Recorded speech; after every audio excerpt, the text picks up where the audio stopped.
لا إله إلا الله محمد رسول الله عليه صلاة الله وآله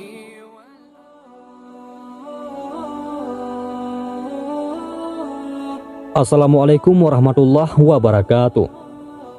Pada kesempatan kali ini kita akan bahas pembesar kafir Quraisy yang membenci Rasulullah dan upayanya untuk menghalangi dakwah Islam akhirnya mendapatkan hidayah dari Allah, sehingga sahabat ini dijuluki sebagai pedang Allah. Beliau adalah Khalid bin Walid. Bagaimana kisahnya? Tonton video ini sampai habis. Dan jangan lupa untuk sukai video ini, komen, dan berlangganan, serta bagikan video ini agar bermanfaat bagi semua. Khalid bin Walid adalah seorang sahabat ahli peperangan dan dikenal dengan nama Saifullah, pedang Allah.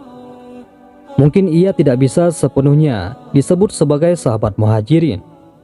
Namun demikian, ia telah memeluk Islam sebelum terjadinya Fathul Makkah. Tidak ada suatu pertempuran yang dipimpinnya kecuali ia memperoleh kemenangan, termasuk ketika ia masih musyrik. Khalidlah yang menjadi kunci kemenangan pasukan kafir Quraisy pada perang Uhud. Padahal sebelumnya mereka telah kocar-kacir dan berada di ambang kekalahan. Ketika Nabi SAW berniat umrah ke Makkah yang berakhir dengan perjanjian Hudaybiyah, Khalid bin Walid memimpin pasukan berkuda kaum Quraisy untuk menghalangi kedatangan beliau tersebut. Kedua golongan bertemu di Usfan. Nabi SAW dan sahabatnya berhenti untuk melakukan sholat duhur di hadapan pasukan berkuda Khalid pada jarak tertentu. Kemudian beliau melanjutkan dengan sholat asar dengan cara sholat khawf. Sebenarnya Khalid sudah berniat untuk menyerang pasukan muslim, tetapi niat itu tidak menguat untuk direalisasikan. Khalid sadar selama beberapa kali pertempuran melawan pasukan muslim, ia tidak pernah menang, walau sempat menggoyahkan seperti yang terjadi di perang Uhud. Setelah selesai salat, ternyata Rasulullah SAW memutuskan untuk memilih jalan sebelah kanan, sehingga terhindar pertemuan dengan pasukan berkuda Khalid.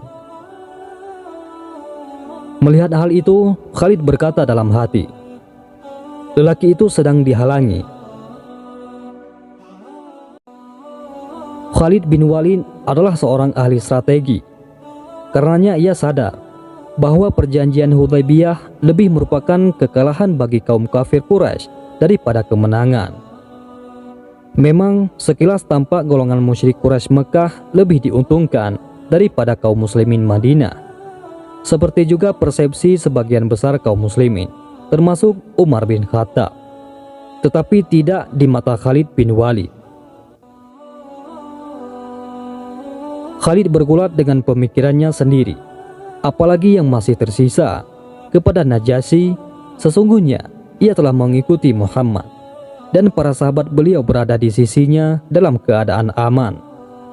Haruskah aku menyertai Herakla dan mengikuti agama Nasrani, atau memeluk Yahudi lalu hidup di kalangan orang-orang azam? Ia tidak bisa segera memutuskan dan tetap tinggal bersama kaumnya.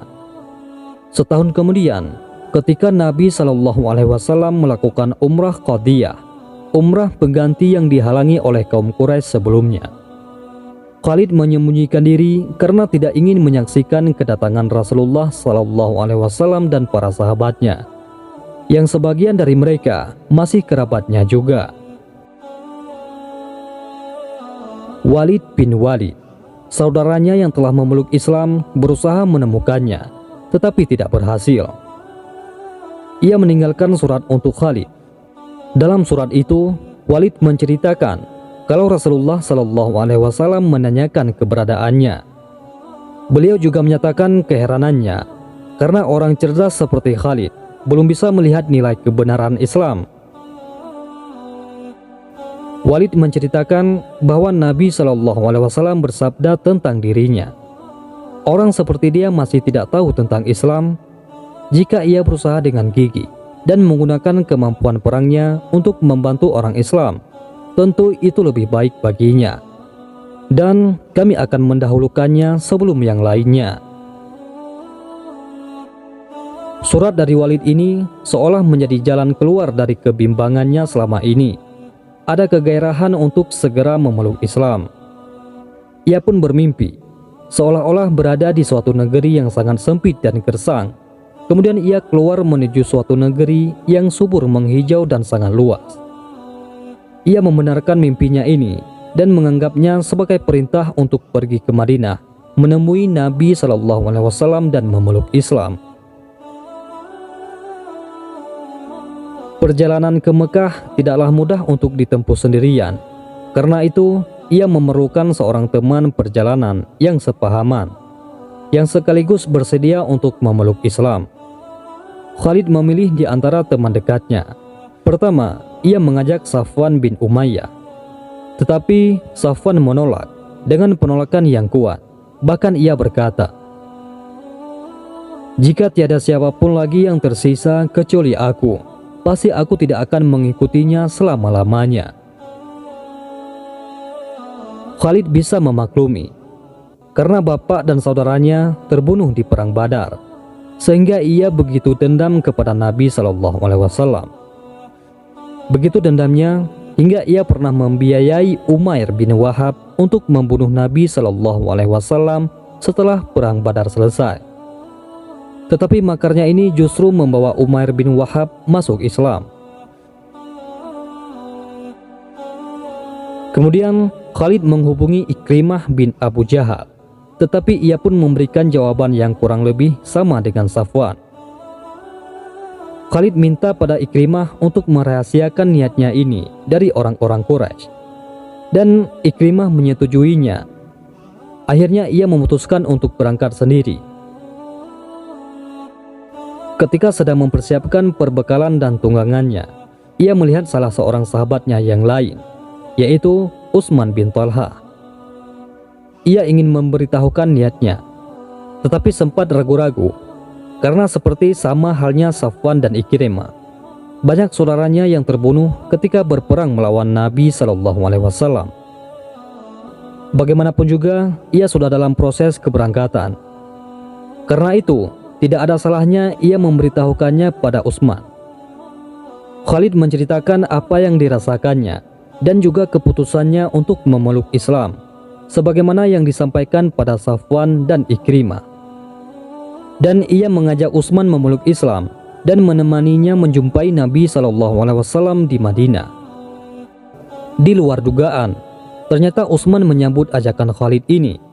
Mereka membuat janji untuk bertemu besok paginya di Ya'juj, sekitar 8 mil di luar kota Makkah. Khalid meninggalkan rumah ketika waktu sahur dan telah sampai di Ya'juj sebelum fajar. Utsman pun telah menunggunya. Mereka meneruskan perjalanan dan beristirahat sesampainya di Haddah. Tak lama berselang, datanglah seorang penunggang unta mendekat, yang ternyata adalah Amr bin As. Ketiga orang ini ternyata mempunyai tujuan yang sama. Bahkan Amr bin As telah menyatakan Islam di hadapan Najasyi, Raja Habasyah. Mereka pun bersama-sama menuju Madinah menemui Nabi SAW. Sesampainya di Harrah, di luar kota Madinah, mereka menambatkan ontanya dan Khalid berganti pakaian dengan pakaian yang terbaik dan berangkat menemui Rasulullah SAW. Walid bin Walid, adik Khalid, telah menunggunya dan berkata, "Bersegeralah, sesungguhnya Rasulullah telah diberitahu tentang kedatangan kalian, dan beliau sangat gembira. Beliau telah menunggu kedatangan kalian." Mereka bertiga mempercepat langkah menuju masjid, di mana Nabi SAW telah menunggu. Khalid mengucap salam pada beliau. Setelah dijawab, ia langsung mengucap syahadat sebagai bai'an keislamannya. Nabi bersabda, "Marilah, segala puji bagi Allah yang telah memberikan hidayah kepadamu. Sungguh aku telah melihat engkau sebagai orang yang berakal cerdik. Dan aku berharap akalmu tidak akan mengantarkanmu kecuali kepada kebaikan semata. Khalid berkata, "Wahai Rasulullah, sesungguhnya aku telah terlibat dengan beberapa pertempuran melawan engkau dengan penuh penentangan. Hendaknya engkau memohonkan ampunan kepada Allah atas semua itu." Nabi SAW mendoakan ampunan untuk Khalid seperti yang dimintanya. Setelah itu, menyusul Amru dan Utsman menghadapi Nabi SAW menyatakan bai'an keislamannya. Khalid begitu inginnya memperoleh syahid, tetapi kehendak Allah berbicara lain. Begitu banyak pertempuran dan medan juang yang diterjuninya, bahkan terkadang terkesan nekat demi untuk gugur sebagai syahid. Tetapi tidak pernah menjadi kenyataan. Karena setiap pertempuran yang diikuti atau dipimpinnya atas pertolongan Allah selalu berakhir dalam kemenangan. Mungkin ini tidak lepas dari gelar yang diberikan Rasulullah SAW kepadanya, Saifullah, pedang Allah, yang dengannya Allah Subhanahu wa Ta'ala meninggikan panji-panji Islam di seantero Jazirah Arab. Ia terbaring sakit di tempat tidurnya ketika tanda-tanda ajalnya telah dekat. Ia berkata, "Sungguh aku telah mencari kesyahidan di tempat-tempat yang mungkin ada, tetapi Allah tidak menakdirkan demikian, kecuali kematian di atas tempat tidurku ini. Tidak ada satu amalan yang lebih kuharapkan, kecuali satu malam yang aku lalui bersiap memakai tameng dan senjata. Sedang saat itu hujan sampai pagi, sampai akhirnya kami menyerang musuh." Memang, kesibukannya berjuang di jalan Allah membuat ia tidak sempat membaca dan mempelajari Al-Quran dengan intensif, sebagaimana kebanyakan sahabat lainnya. Ia juga berpesan, setelah kematiannya, kuda dan senjatanya hendaknya disedekahkan di jalan Allah. Ia meninggal di masa Khalifah Umar. Sebagian riwayat menyatakan ia meninggal di Madinah, sebagian yang lain di kota Homs. Wallahu a'lam bishawab. Assalamualaikum warahmatullahi wabarakatuh.